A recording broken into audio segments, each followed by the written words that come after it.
მეტი ყურადღება გჭირდება აუცილებლად. დიახ, ძალიან.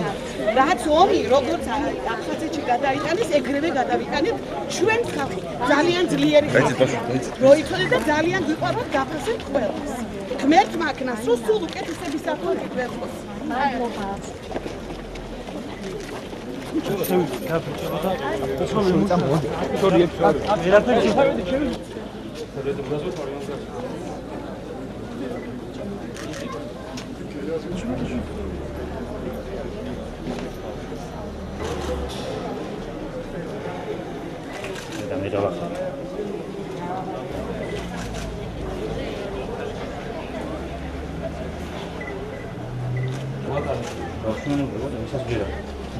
უნდა ჩაიშლე რა ჩემს ხო? კამერა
დღეს საქართველოში რიგით 24 საზოგადოებრივი ცენტრი გაიხსნა სოფელ ორსანტიაში, სადაც ამ სოფლის მოსახლეობას და არა მხოლოდ გარშემო სოფლის მაცხოვრებლებს შეეძლებათ 200-ზე მეტი საჯარო სერვისი მიიღონ. იქნება ეს ხელმოწერა, ქორწინებისას, დაბადების რეგისტრაცია, გარდაცვალების რეგისტრაცია, მიწის რეგისტრაცია, თუ სხვა საარქივო ცნობების მოპოვება, აღარაფერს ვამბობ, პირადობის დამადასტურებელი დოკუმენტების აღება შესაძლებელი იქნება სოფლიდან გაუსვლელად. ეს არის ყველა ის სერვისი, რაც დიდი ქალაქის მოსახლეობას აქვს იუსტიციის სახლებში და ჩვენი პრიორიტეტია, რომ ეს არ იყოს მხოლოდ დიდი ქალაქების ფუფუნება და ისეთ სტრატეგიულ სოფლებში, როგორც ორსანტია, მოქალაქეებთან სახელმწიფო იყოს ახლოს.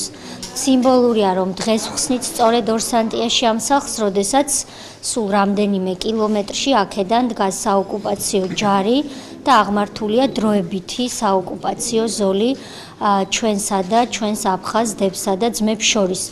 ჩვენ ამით ვაჩვენებთ ყველას, რომ სახელმწიფო, ქართული სახელმწიფო ზრუნავს თავის მოქალაქეზე და რომ ეს არის ის, რასაც ჩვენ თავის დროზე და ეს დრო იმედია მალე დადგება ჩვენს აფხაზ თანამოძმეებსაც და თანამოქალაქეებსაც შევთავაზებთ. ეს არის რუსეთის მხრიდან მორიგი პროვოკაცია, მაგრამ რაც არ უნდა სურდეს ეს საოკუპაციო ხელისუფლებას, რუსეთის ხელისუფლებას, საქართველოს მთავრობა ყველაფერს გააკეთებს იმისთვის, რომ საქართველოში არ იყოს დესტაბილიზაცია, არც მილსადენი გაჩერდება, არის ალტერნატიული გეგმებიც თუ კი საქმე გართულდა, რომ მილსადენმა ფუნქციონირება გააგრძელოს, ქვეყანაში არ იქნება ომი და საქართველოში არ მოხდება ის, რაც მოხდა 2008 წელს. რაც შეეხება პოლიტიკურ ბრძოლას, პოლიტიკური ბრძოლა რუსეთთან გაგრძელდება და არა მხოლოდ პოლიტიკური, ასევე სამართლებრივ ჭრილში, რადგან რასაც ჩვენ ახლა ვხედავთ არის, რა თქმა უნდა, მცოცავი ანექსია რომელიც მოსდევს ოკუპაციას და აგრეთვე მასიური დარღვევა ადამიანის უფლებების, მათ შორის ოჯახები იყოფა საკუთრების უფლება და ეს რა თქმა უნდა არის უკვე სამართლებრივი ბრძოლა, რომელსაც ჩვენ ვაგრძელებთ და წარმატებით ვაგრძელებთ, მათ შორის სტრასბურგის სასამართლოში. სახელმწიფო სერვისების განვითარების სააგენტო განაგრძობს საზოგადოებრივი ცენტრების პროექტს ზუგდიდის რაიონში, სოფელ ორსანტიაში დღეს გაიხსნა 24 საზოგადოებრივი ცენტრი. ეს ძალიან მნიშვნელოვანი ცენტრია ჩვენთვის, იმიტომ რომ ძალიან ახლოს მდებარეობს საოკუპაციო ხაზთან. მოსახლეობას სოფელი ორსანტიას მოსახლეობას და მიმდებარე სოფლების მოსახლეობას ექნება შესაძლებლობა 200-ზე მეტი სერვისი, სახელმწიფო სერვისი და კერძო სექტორის სერვისი მიიღონ საზოგადოებრივ ცენტრში. მათ შორის პირადობის მოწყობა, დაბადების მოწყობა, მიწის რეგისტრაცია და ასე შემდეგ.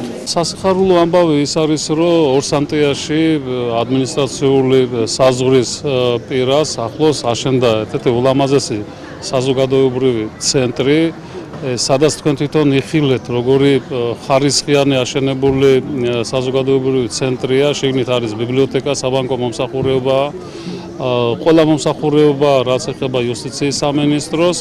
გარდა ამისა, ეხლა ეს პირველი შენობა, რომელიც საზღვარსპირას მაშინ მომსახურებების საზოგადოებრივი ცენტრი აშენდა, მაგრამ ჩვენ ეხლა ძალიან მალე ამ თვის ბოლოს უკვე დაიწყება მშენებლობა სავაჭრო მოლის საზღვარსპირას რუხში, თქვენ როგორც იცით, დაიწყება ძალიან ლამაზი შენობის ახალი შენობის აშენება და ნიშანდობლივია ის, რომ რუხში თქვენ კარგად იცით, რომ მიმდინარეობს მასშტაბური მშენებლობა მულტიფუნქციონალური საავადმყოფოსი, რომელიც დასრულდება 2016 წელს აგვისტოს თვეში, აგვისტოს ბოლოს დამთავრდება.